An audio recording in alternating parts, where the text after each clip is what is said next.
very, very, very difficult to try to predict when or how pipes like this will fail.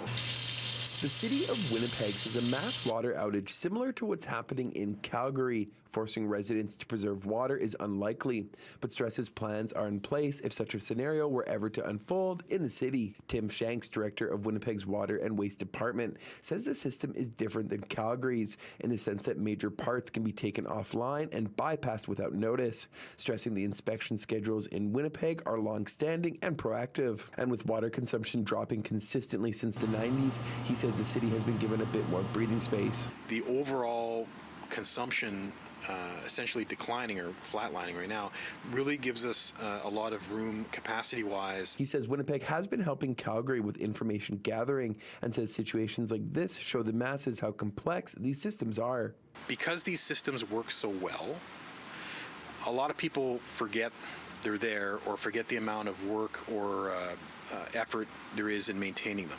With municipalities dealing with costly aging infrastructure, Monica Amelko, Canada Research Chair in Water Science, Technology and Policy, says the situation in Calgary, which she says is a leader in the field, should have municipalities honing discussions on innovative water delivery and water treatment. If you don't have safe water, if you don't have access to it, and if you don't have a plan to enable basic hygiene and sanitation, you can count the days before people get sick. Amelko says this is why it's critical government budgets have adequate funding for technology and monitoring, both of infrastructure and water sources. And here in Winnipeg, Shanks says resilience is very important to him, both on a professional and personal level. We need to kind of stay on top of the demand management side of things, the watershed protection side of things, and every liter counts, right? So even though we're not in that scarcity situation right now, it doesn't mean that we couldn't be at some point in the far future.